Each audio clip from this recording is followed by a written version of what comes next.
எழில்மிகு சென்னை, சிங்கார சென்னை என்றெல்லாம் கூறப்படும் இம்மாநகரின் வளர்ச்சிக்கும் முன்னேற்றத்திற்கும் உழைத்துக் கொண்டிருக்கிற பூர்வக்குடி மக்களை ஆக்கிரமிப்பாளர்கள் என்ற பெயரிட்டு அவர்கள் வாழும் குடிசை பகுதிகளிலிருந்தும் கூவம் போன்ற ஆற்றங்கரைகளிலிருந்தும் நீதிமன்ற உத்தரவு என்ற பெயரில் சென்னைக்கு வெளியே 45 கிலோமீட்டர் தூரத்தில் குடியமர்த்தி வருகின்றன அரசுகள். இதனால் பாதிக்கப்பட்டுள்ள பல்லாயிரக்கணக்கான மக்களின் கோரிக்கைகள் அரசுகளின் காதுகளில் விழுந்த பாடில்லை. இந்த புறக்கணிக்கப்பட்ட மக்களுக்காக தொடர்ந்து களப்பணி ஆற்றி வரும் இந்திய குடியரசுக் கட்சியின் இளம் தலைவரும் தொழிற்சங்கவாதியுமான அன்புவேந்தன் அவர்களை செம்பருதி சார்பில் சந்திக்க வந்திருக்கிறோம்.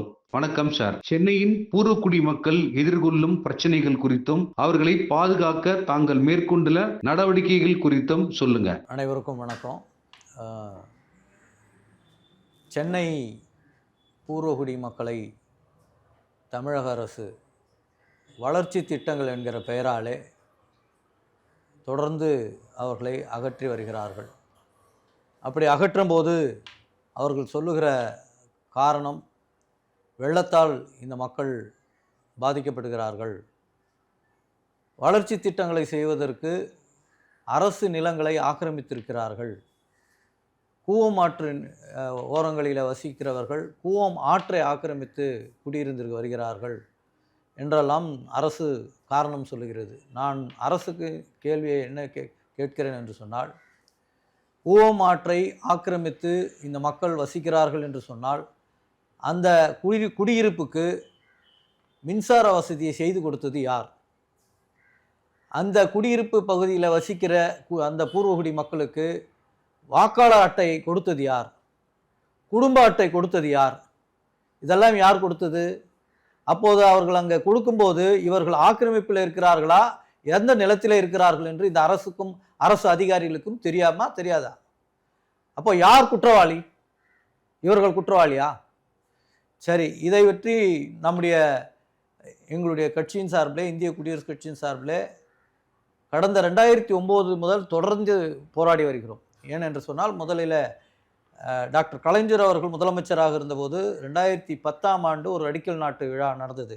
அன்றைய பாரத பிரதமராக இருந்த மன்மோகன் சிங் அவர்களுடைய தலைமையில் மதுரவாயில் டு துறைமுகம் வரையிலான அதிவிரைவு மேம்பால நெடுஞ்சாலை திட்டம் என்கிற ஒரு திட்டத்தை அடிக்கல் நாட்டினார்கள். அந்த திட்டத்தை முதலில் அவர்கள் ஆரம்பிக்கிற போது அந்த திட்டத்தினுடைய நோக்கம் 9 கிலோமீட்டர் நேர்கோடாக மதுரவாயிலிருந்து பூந்தமல்லி நெடுஞ்சாலை வழியாக கொண்டு செல்வது என்று அவர்கள் திட்டமிட்டிருக்கிறார்கள். அதை தொடர்ந்து என்ன நடந்தது என்று தெரியாது. திடீரென்று அந்த திட்டத்தை 9 கிலோமீட்டர் என்பதை மாற்றி 19 கிலோமீட்டராக மாற்றியிருக்கிறார்கள். அது 19 கிலோமீட்டர் எந்த வழியாக செல்லும் என்று பார்த்தால் கூவம் ஆற்றங்கரை ஒட்டி செல்லுகிறது என்று திட்டத்தை மாற்றி அமைத்திருக்கிறார்கள். ஏன் மாற்ற வேண்டும் என்று ஆய்வு செய்த போதுதான் பூந்தமல்லி நெடுஞ்சாலையிலே அந்த பாலம் அமைந்தால் பூந்தமல்லி நெடுஞ்சாலையை ஒட்டி இருக்கின்ற மிகப்பெரிய முதலாளிகளுடைய குடியிருப்புகள், வணிக வளாகங்கள், அரசியல்வாதிகள், ஆளுங்கட்சி ஆண்ட கட்சியினுடைய அரசியல் புள்ளிகளுடைய குடியிருப்புகளும் கட்டிடங்களும் பாதிக்கப்படும் என்பதனாலேயே அந்த திட்டத்தை இவர்களுடைய கோரிக்கையை ஏற்று அதை மாற்றி அமைத்திருக்கிறார். மாற்றி அமைத்ததை பற்றி நாங்கள் குறை சொல்லவில்லை. ஆனால் இவர்களெல்லாம் பாதிக்கக்கூடாது என்பதற்காக 19 கிலோமீட்டராக மாற்றிய இந்த அரசு அந்த குடியிருப்பு பகுதியில் எந்த வழியாக இவர்கள் செல்லுகிறார்களோ அங்கே வசிக்கிற பூர்வகுடி மக்களுடைய வாழ்வாதாரத்தை தட்டி பறிக்கின்ற வகையில் அந்த திட்டத்தை மாற்றி அமைத்தார்கள். அப்போது நாம் போராட்டம் நடத்தினோம். எங்களுடைய தேசிய தலைவர் பாலாசாஹேப் பிரகாஷ் அம்பேத்கர் அவர்களும் மேதா பட்கர் அவர்களும் அன்றைய நெடுஞ்சாலைத்துறை அமைச்சர் கமல்நாத், அப்புறம் காங்கிரஸ் நெடுஞ்சாலைத்துறை அமைச்சராக இருந்த டெல்லியில் போய் போராட்டம் நடத்தி அங்கே பேச்சுவார்த்தை நடத்தப்பட்டு அந்த திட்டத்தை நாங்கள் அனுமதிக்க மாட்டோம், தடை செய்கிறோம் என்று சொன்னார்கள். அதன் அடிப்படையில் தேசிய மனித உரிமை ஆணையத்தில் அன்றைய தேசிய மனித உரிமை ஆணையத்துடைய தலைவராக இருந்த உச்சநீதிமன்றத்தினுடைய முன்னாள் நீதிபதி கேஜி பாலகிருஷ்ணன் அவரிடத்தில் அந்த புகார் கொடுத்து, இங்கே இருக்கிற தமிழ்நாட்டில் இருக்கிற திமுக அரசு தொடர்ந்து இந்த மக்களை வெளியேற்றுவதற்கு திட்டமிட்டிருக்கிறார்கள். இங்கே சென்னையில் இருக்கிற ஏறக்குறைய 5 லட்சம் மக்களை சென்னை நகருக்கு வெளியே கொண்டு செல்ல இருக்கிறார்கள். கண்ணகி நகர், செம்மஞ்சேரி, பெரும்பாக்கம் போன்ற பகுதிகளில் குடியமர்த்த போகிறார்கள். சென்னையினுடைய அந்த மைய பகுதியிலிருந்து அவர்கள் குடியமர்த்திருக்கிற பகுதி 45 கிலோமீட்டர் தூரம் வருகிறது. இந்த சென்னையில் வசிக்கிற மக்களுடைய வாழ்வாதாரம் என்பது அவர்கள் சாலை போடுவதற்கு இந்த மக்கள் தான் பயன்பட்டார்கள். சாக்கடை இந்த மேட்டுக்குடி மக்களுடைய சாக்கடையை அள்ளுவதற்கும் இந்த நாட்டுடைய பொது சுகாதாரத்தை பாதுகாப்பதற்கும் துப்புரவு தொழிலாளராக இருந்தவர்கள் இந்த சென்னையினுடைய பூர்வகுடி மக்கள். இன்னும் வீட்டு வேலை செய்கிற தொழிலாளர்களாக இருக்கிறார்கள். அது மாத்திரமல்ல, மூட்டை தூக்குற தொழிலாளர்கள், சுமை தூக்குற தொழிலாளர்கள், ஆட்டோ ஓட்டுநர்கள், ரிக்ஷா ஓட்டுநர்கள், இப்படி இந்த சமூகத்திற்கு அத்தியாவசிய பணிகளை செய்யக்கூடிய பூர்வகுடி மக்களுக்கு சொந்தமாக வாழ்வதற்கு இங்கே இடம் இல்லை. ஆனால் வட மாநிலத்திலிருந்தும் வேறு மாநிலங்களிலிருந்தும் இங்கே வருகிறவர்களுக்கு, பெரும் பணக்காரர்களுக்கு உடனடியாக நிலம் அவர்களுக்கு உரிமையாக பட்டா செய்து கொடுக்கப்படுகிறது.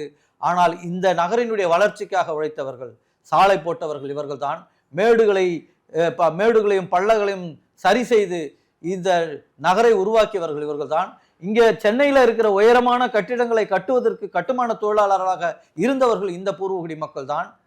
ஆனால் அவர்களுக்கு இங்கே சொந்தமாக குடியிருப்பதற்கு ஒரு 10 நிலம் கூட உரிமை இல்லை என்று சொன்னால் இது யாருடைய தவறு? இந்த நாடு சுதந்திரம் அடைந்து 77 ஆண்டுகள் கடந்து விட்டது. இன்னும் அந்த மக்களுக்கு சொந்தமாக குடியிருப்பிற்கு கூட மனை உரிமை இல்லை என்று சொன்னால் இது என்ன சுதந்திர நாடுன்னு சொல்லுகிறதுக்கு நம்ம என்ன பெருமை இருக்கிறது? இதில் இதையெல்லாம் வலியுறுத்தி தான் அன்றைக்கு தேசிய மனித உரிமை ஆணையத்திலே அன்றைக்கு புகார் கொடுத்தோம். புகார் கொடுத்த பின்னாலே உலக மனித உரிமை ஆணையம் ஜெனீவாவிலையும் இதை கொடுத்திருந்தோம். 2 ஆணையங்களும் தமிழ்நாடு அரசுக்கு நோட்டீஸ் கொடுத்தார்கள். இங்கே இருக்கிற மக்களுக்கு நீங்கள் எப்படி பண்ணலாம், எப்படி அகற்றலாம், அதுவும் ஒரு அகற்றுதல் தேவை என்று சொன்னால் வித்தின் 3 கிலோமீட்டர்ஸ்குள்ளே தான். அதாவது அவர்கள் ஏற்கனவே குடியிருந்த பகுதிகளிலிருந்து 3 கிலோமீட்டர் சுற்றளவிலே தான் அவர்களை குடியமர்த்தப்பட வேண்டும் என்பது விதி, உலகளாவிய விதி அது. அப்படி அந்த விதிகளை மீறி நீங்கள் எப்படி 45 கிலோமீட்டர் தூரம் செம்மஞ்சேரியிலும் கண்ணகி நகரிலும் பெரும்பாக்கத்திலும் நீங்கள் குடியமர்த்த முடியும்? இது விதிகளுக்கு புறம்பானது. இதன் மூலமாக அந்த மக்கள் தங்களுடைய வாழ்வாதாரத்தை இழக்கிறார்கள். நீங்கள் குடியமர்த்துகிற பகுதிகளே வேலை வாய்ப்பு இருக்கிறதா? நீங்கள் குடியமர்த்துகிற பகுதியில குடிநீர் வசதி இருக்கிறதா? நீங்கள் குடியமர்த்துகிற பகுதியில மருத்துவமனைகள் இருக்கிறதா?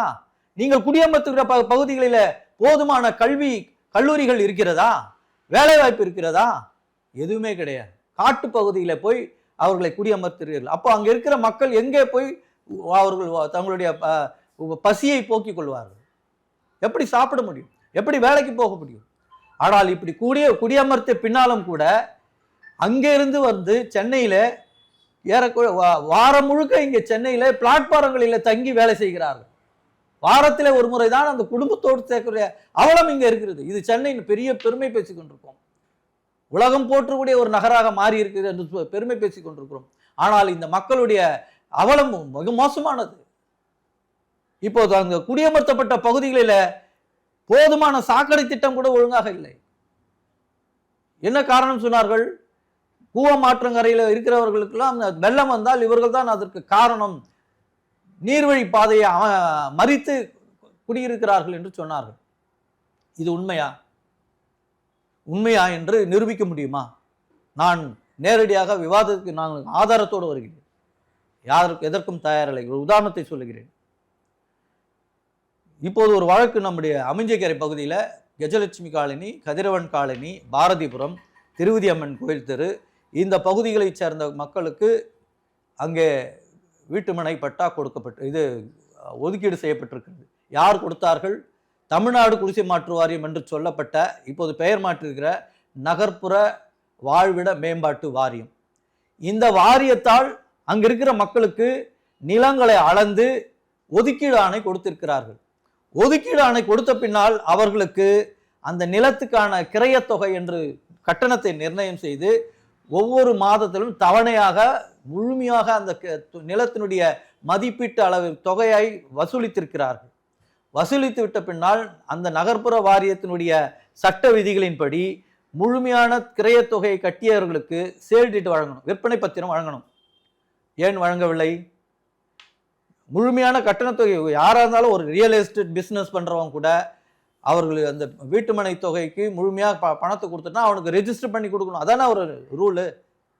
ஆனால் இன்று வரைக்கும் தமிழ்நாடு நகர்ப்புற வாழ்விட மேம்பாட்டு வாரியம் ஏறக்குறைய 55,000 பேருக்கு பணத்தை வாங்கி கொண்டு விற்பனை பத்திரம் கொடுக்காமல் வருகிறார்கள். இது இது இது தொடர்பாக நீதிமன்றத்திலே, சென்னை உயர் நீதிமன்றத்திலே வழக்கு தொடுக்கப்பட்டு நீதிமன்ற உத்தரவு போடப்பட்டிருக்கிறது. ஏன் இதுவரைக்கும் அவர்களுக்கு பணத்தை வாங்கி கொண்டு விற்பனை பத்திரம் கொடுக்கவில்லை என்று உயர் நீதிமன்றம் உத்தரவு போட்டிருக்கிறது. நகர்ப்புற வாழ்விட மேம்பாட்டு வாரியமும் தமிழ்நாடு அரசும் அந்த நீதிமன்ற உத்தரவை மதித்து அவர்களுக்கு பத்திரம் கொடுத்திருக்கிறார்களா? விற்பனை பத்திரம் ஏன் கொடுக்கவில்லை?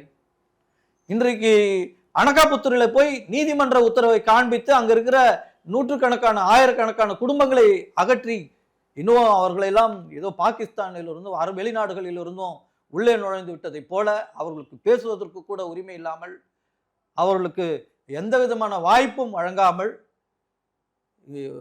தேச விரோதிகளைப் போல காவல்துறையை வைத்து அடித்து விரட்டி இருக்கிறார்கள்.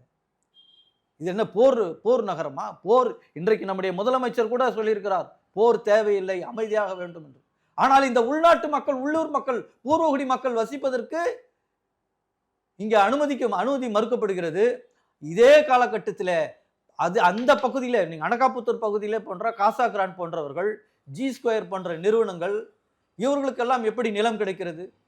இவர்களுக்கு பெயர் மாற்றம் எப்படி ஏற்படுகிறது? யார் செய்கிறார்கள்? ஆக இவர்களுக்கு, இங்கே மண்ணின் மைந்தர்களாக இருக்கிறவர்களுக்கு, பூர்வகுடி மக்களுக்கு நிலம் உரிமையாக மறுக்கப்படுகிறது. மற்றவர்களுக்கு, பணக்காரர்களுக்கு, கார்ப்பரேட் நிறுவனங்களுக்கு நிலம் தாரை வார்க்கப்படுகிறது. எந்த விதமான நிபந்தனையும் இல்லாமல் தாரை வார்க்கப்படுகிறது. ஆக இதுதான் சுதந்திர நாடு, ஜனநாயக நாடு, சமூக நீதி என்று பேசிக்கொண்டிருக்கிறோம். இதையெல்லாம் கண்டித்து தான் இந்திய குடியரசுக் கட்சி இந்த மக்களுக்கு நியாயம் கிடைக்க வேண்டும், சமூக நீதி பேசுகின்ற தமிழக அரசு முதலமைச்சர் அவர்களுக்கு நான் வேண்டுகோளாக வைப்பது, சமூக நீதி என்பது நீங்களே பல கூட்டங்களிலே பல நேரங்களிலே சொல்லுகிறீர்கள், எல்லோருக்கும் எல்லாம் கிடைக்க வேண்டும் என்பதுதான் சமூக நீதி. அதைத்தான் நாங்கள் திரும்ப வலியுறுத்துகிறோம். இவர்களுக்கும் எப்படி பணக்காரர்களுக்கும் கார்ப்பரேட் நிறுவனங்களுக்கும் நில உரிமை செய்யப்படுகிறதோ, இந்த மக்களுக்கும், இந்த நகரின் வளர்ச்சிக்காக உழைத்த மக்களுக்கும், இந்த மண்ணை மேம்படுத்திய மக்களுக்கு, இன்னும் சொல்லப்போனால் இந்த சமூகத்தை தன்னுடைய வேலைகளால், தன்னுடைய உழைப்பால் பாதுகாத்து வருகிற, பொது சுகாதாரத்தை பாதுகாத்து வருகிற இந்த மக்களுக்கும் நிலத்தை உரிமையாக்க வேண்டாமா? ஏதோ நாங்கள் இலவசமாக வீடு கட்டி கொடுக்குறோம் என்று பெருமை பேசிக்கொண்டிருக்கீங்க. இலவசமாக இங்கேருந்து காலி செய்யும் போது அப்படி தான் நீங்கள் சொல்கிறீங்க, இலவசமாக 4 லட்சம் ரூபாய் 10 லட்சம் ரூபாய் மதிப்புள்ள வீடுகள் கொடுக்குறோம், யார் கொடுப்பார்கள் என்று. ஆனால் அவர்கள் குடியமர்த்தப்பட்ட பின்னால் நீங்கள் வாடகை கட்டவில்லை என்று இதே செம்மஞ்சேரியிலும் பெரும்பாக்கத்திலும் வாடகை தவணை பாக்கி இருக்கிறது என்பதற்காக இப்போது நீங்கள் சீல் வைக்கப் போகிறேன் என்று பூட்டி வைக்கிறீர்கள். அவனுக்கு வேலை கிடையாது, குழந்தைங்களுக்கு படிப்பு இல்லை, வருமானம் இல்லை, இங்கே இருந்த இடத்துல இருந்து காலி பண்ணிட்டு போய் அங்கே வச்சுட்டீங்க. அவன் எப்படி வாடகை கட்ட முடியும்? சாப்பிட்றதுக்கு அன்றாடம் திண்டாட்டமாக இருக்கிறது. ஒரு நாளைக்கு 100 ரூபாய் 200 ரூபாய் செலவு பண்ணிக்கிட்டு தான் சென்னைக்கு மையப்பகுதிக்கு வந்து தான் அவன் மூட்டை தூக்கணும், பெயிண்ட் வேலைக்கு போகணும், கட்டட வேலைக்கு போகணும். அப்படி போனால் அவன் போக்குவரத்துக்கு செலவாக சரியாயிடுது. 100-150 ரூபா ஒரு நாளைக்கு போக்குவரத்துக்கு போயிட்டுனா அவனுடைய சம்பளம் எப்படி இருக்கும்? அதை எப்படி அவனுக்கு சாப்பிட முடியும்? இதை பற்றிய சிந்தனை அரசு அதிகாரிகளுக்கு இருக்கிறதா? இதற்கு உத்தரவு போடுகிற நீதிபதிகளுக்கு இப்படிப்பட்ட ஒரு சமூக பார்வை இருக்கிறதா? வெறும் சட்டத்தை மட்டும் வச்சிருக்கக்கூடாது, நீதி என்பது எல்லோருக்கும் சமமாக கிடைக்கணும். அதனால தான் நீங்கள் நீதிபதிகளாக இருக்கிறவர், ஒரு நீதிபதி உத்தரவு போட்டிருக்காரு, காலி செய்ய மறுத்தால் அவர்களுக்கு தண்ணீரை கட் பண்ணு, குடிநீர் கொடுக்காத, மின்சாரத்தை கட் பண்ணு, கழிவறையை கட் பண்ணு. இது என்ன ஒரு அடிப்படை வசதி இல்லை? ஃபண்டமெண்டல் ரைட்ஸ் இல்லையா? ஒரு நீதிபதிக்கு இதெல்லாம் தெரியாதா? இப்படித்தான் போடுவார்களா? இதையே ஒரு கார்ப்பரேட் நிறுவனங்களுக்கோ, லட்சக்கணக்கில் அரசாங்கத்துக்கு வரி செலுத்தாமல் இருக்கிற மிகப்பெரிய தொழிற்சாலைகளுக்கெல்லாம் இப்படி ஒரு உத்தரவு போட முடியுமா? இதே சென்னையில் எத்தனை ஏரிகளும் குளங்களும் ஆக்கிரமித்து செய்து மிகப்பெரிய கட்டடங்கள் கட்டப்பட்டு இருக்கிறது. இந்த அதிகாரிகளுக்கு தெரியாதா? இல்லை இப்போ இருக்கிற நீதிபதிகளுக்கு இது தெரியாதா? இது கவனத்தில் சொல்லவில்லையா? ஆக்கிரமிப்பு, நீர்நிலைகளை ஆக்கிரமித்தால் கடுமையான நடவடிக்கை எடுக்கப்படும், வரவேற்கிறோம். நீர்நிலையை ஆக்கிரமித்தால் யாராக இருந்தாலும் செய்ய வேண்டும். ஆனால் பெருமுதலாளிகளுக்கு ஒரு நியாயம், ஏழை எளிய மக்களுக்கு ஒரு நியாயமா? இதுதான் சமூக நீதியா? இதுதான் இந்த சுதந்திர நாடா? இது ஜனநாயகமா? இது என்ன நியாயம்? குடிசையிலே வாழ்கிறவன் 10க்கு 10 நிலத்தை வைத்திருக்கான், சரி, நீ ஆக்கிரமிப்பு என்று இதுவரைக்கும் இந்த அரசாங்கங்கள் இதுவரைக்கும் நிரூபிக்கவில்லை. நீதிமன்றத்திலே ஒரு வழக்கு, நான் இந்த வழக்குக்கு வருகிறேன். இந்த அமிர்தகிரி பகுதியில் போடப்பட்ட வழக்கில் 1880ஆம் ஆண்டு பிரிட்டிஷ் பீரியட்ல இனாமாக கொடுத்த நிலம், அதற்கான ஆவணத்தை நீதிமன்றத்திலே கொடுத்திருக்கிறோம். இது எங்களுடைய நிலம். இந்த நிலத்தை அதன் பிறகு வந்த 1880 இந்த நிலம் இனாமாக வழங்கப்பட்டிருக்கிறது. பிரிட்டிஷ் பீரியட்ல நாடு சுதந்திரமே அடையவில்லை.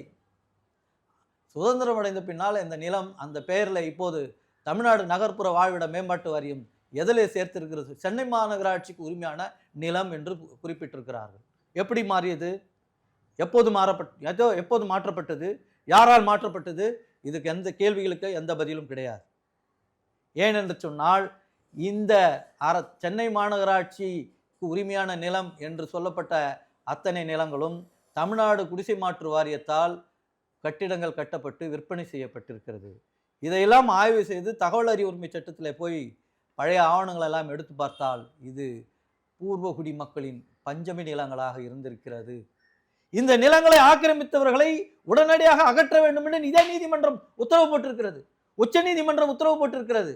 நீதிமன்ற உத்தரவை மதிக்கின்ற தமிழ்நாடு அரசு இந்த உத்தரவையும் மதித்திருக்கணும் அல்லவா? பஞ்சமி நிலங்களை யார் மீட்டிருந்தாலும், யார் ஆக்கிரமிப்பு செய்திருந்தாலும், அதை 100 ஆண்டுகள் ஆனாலும் அதை திருப்பி அவர்களிடம் ஆக்கிரமிப்பை அகற்றி உரிய மக்களிடத்தில் ஒப்படைக்க வேண்டும் என்று நீதிமன்றம் உத்தரவு போட்டிருக்குதுல்ல, அந்த உத்தரவை மதிக்கணும்ல.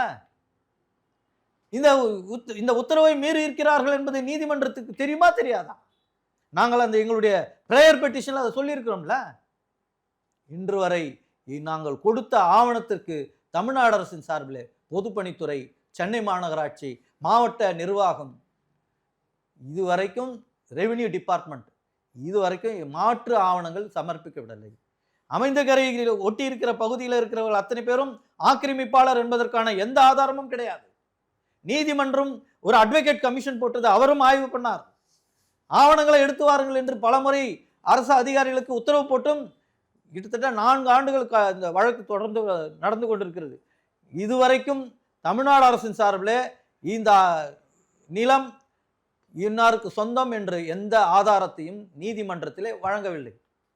ஆனால் இப்போது அவசரமாக நீதிபதிகள் பஞ்சாயத்து செய்வதற்கு இந்த வழக்கை அழைத்திருக்கிறார்கள். தீர்ப்பு எப்படி வரும் என்று தெரியாது. இன்னும் ஒரு 10-20 தினங்களுக்குள்ள தீர்ப்பு வரும் என்று நாங்கள் எதிர்பார்க்கிறோம்.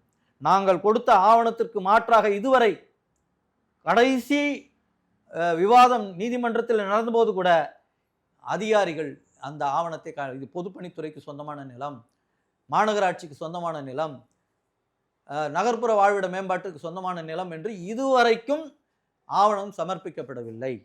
ஆனால் இந்த இன்னொரு வழக்கில் இதே நகர்ப்புற வாழ்விட மேம்பாட்டு வாரியம் சொல்லியிருக்கிறது, ஏன் நீங்கள் 55,000 பேருக்கு விற்பனை பத்திரம் கொடுக்கவில்லை என்று சொன்னால் அவர்கள் சொன்னார்கள், இன்னும் நிலம் எங்கள் பெயருக்கு மாற்றம் செய்யப்படவில்லை என்று சொல்லுகிறார். இந்த கேள்வியை தான் நாங்கள் கேட்கிறோம். நிலம் உங்கள் பெயருக்கு மாற்றம் செய்யவில்லை என்று சொன்னால் நீங்கள் விற்பனை செய்ததே மிகப்பெரிய துரோகம், குற்றம், சீட்டிங். அப்போ யார் உங்கள் பெயருக்கு இன்னும் நிலம் மாற்றாமல் இருக்கிறார்கள், எந்த துறை என்று கேட்டால் அதற்கு பதில் இல்லை.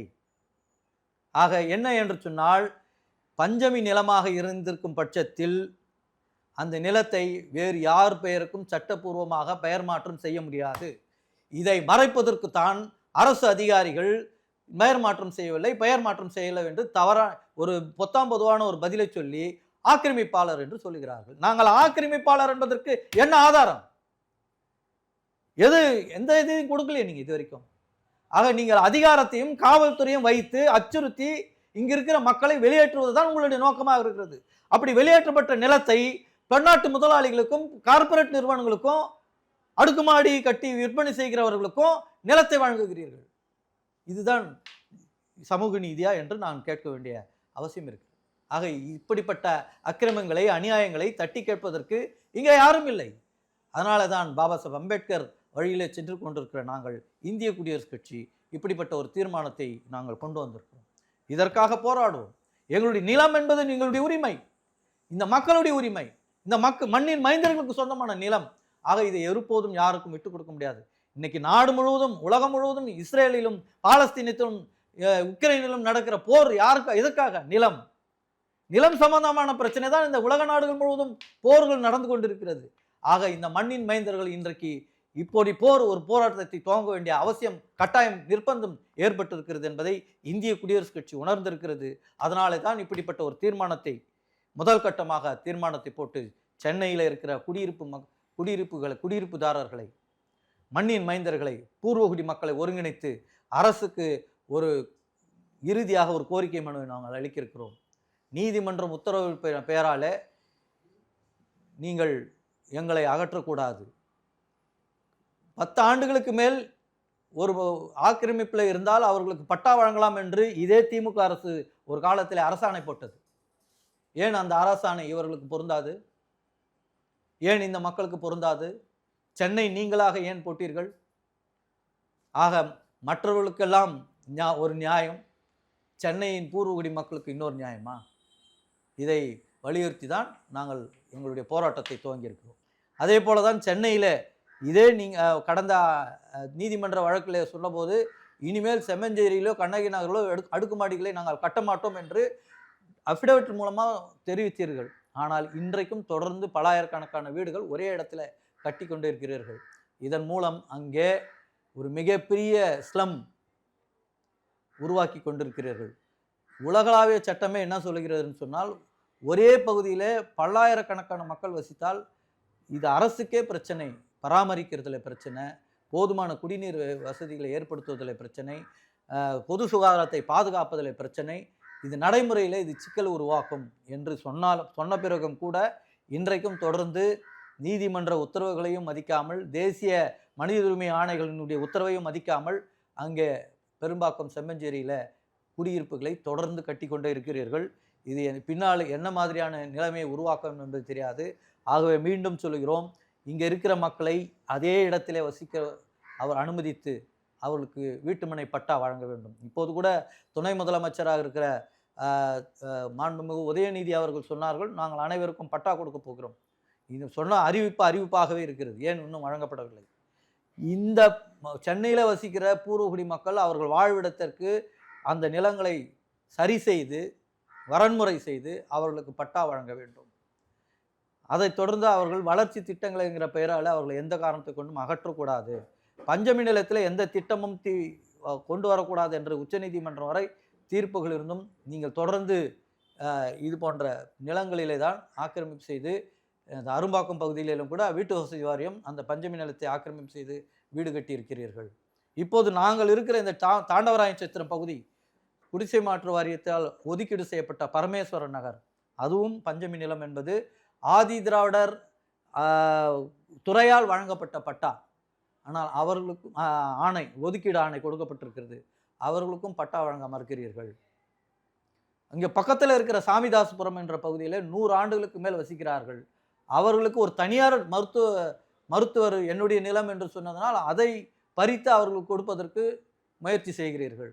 ஆனால் உங்களுக்கு ஆட்சியில் உட்கார்வதற்கும், உங்களை அழகு பார்த்து உங்களுக்காக போஸ்டர் ஒட்டி கொடி தூக்கி தேர்தல் நேரத்தில் உங்களுக்காக ஓடி ஆடி உழைத்த அந்த மக்களுடைய வீடுகளை பறித்து, அவருடைய நிலங்களை பறித்து மற்றவர்களுக்கு தாரை வார்ப்பது நியாயம் இல்லை. இந்த மக்கள், சென்னை என்பது திமுகவின் கோட்டையாக இருந்தது, இப்போதும் இருக்கிறது என்று நீங்கள் நம்பினால், உங்களுக்காக உழைத்த மக்களை பாதுகாப்பதற்கு நீங்கள் திட்டம் போட வேண்டும், அவர்களுக்கு பட்டா வழங்குங்கள் என்பதை இந்திய குடியரசுக் கட்சி வேண்டுகோளாக வைக்கிறது. எங்களுடைய தேசிய தலைவர் பாலாசாஹிப் பிரகாஷ் அம்பேத்கர் அவர்களிடத்தில் இந்த பிரச்சனையை நாங்கள் ஏற்கனவே கொண்டு சென்றிருக்கிறோம். மீண்டும் இந்த பிரச்சனையை அவருடைய கவனத்துக்கு கொண்டு சென்று மிகப்பெரிய ஒரு போராட்டத்தை முன்னெடுக்கின்றோம். அந்த அவருடைய ஒப்புதலோடு சென்னையில் தமிழ்நாடு முதலமைச்சர் அல்லது தலைமைச் செயலாளரை நேரில் சந்தித்து ஒரு கோரிக்கை மனு அளிக்கப் போகிறோம். இந்த கோரிக்கைகள் என்பது எந்த காரணத்தை கொண்டும் வளர்ச்சி திட்டங்கள் என்கிற பெயரால் இந்த மக்களை அகற்றக்கூடாது, வாழ்விடத்திலேயே அவர்களுக்கு வீட்டுமனை வழங்க வேண்டும், பஞ்சமி நிலங்களை மீட்டெடுப்பதற்கு சிறப்பு சட்டங்களை உருவாக்கி உடனடியாக அந்த சட்டத்தின் மூலமாக பஞ்சமி நிலங்களை மீட்டு கொடுக்க வேண்டும். அவர்கள் ஏற்கனவே குடியமர்த்தப்பட்ட பகுதிகளில் அவர்களுக்கான அத்தியாவசிய பணிகளை, அடிப்படை வசதிகளை, மருத்துவ வசதி, குடிநீர் வசதி, பராமரிப்பு, சாக்கடை தேங்கியிருக்கிறது. இப்போதும் நீங்கள் நீர்நிலை என்று சொன்னீர்கள், நீங்கள் குடியமர்த்திருக்கிற பெரும்பாக்கம் பகுதியிலே, செம்மஞ்சேரி பகுதியிலே மழை வந்து விட்டால் இன்னும் 3 நாட்கள் 4 நாட்கள் வரை தண்ணீர் பல அடுக்கு வரை தேங்கி நிற்கிறது. ஆக இதையெல்லாம் கவனத்தில் கொண்டு நீங்கள் சரியான இந்த மக்கள் மீது உண்மையில் அக்கறை வைத்தீர்களானால் அவர்களுக்கான அத்தியாவசிய பணிகளையும் செய்து கொடுக்க வேண்டும். இந்த பிரச்சனையை மாண்புமிகு முதலமைச்சர் அவர்களிடத்திலும் அல்லது இந்த முதலமைச்சருக்கு அடுத்தபடியாக இருக்கிற நிர்வாகத்தின் தலைமை பொறுப்பில் இருக்கிற தலைமைச் செயலாளர் அவர்களிடத்திலும் நேரடியாக சென்று இந்த மக்களை பேரணியாக சென்று அவர்களிடத்திலே இந்த பிரச்சனையை வலியுறுத்தி இதுக்கு தீர்வு காண வேண்டும் என்ற கோரிக்கையை முன்வைக்க இருக்கிறோம். Thanks sir, super.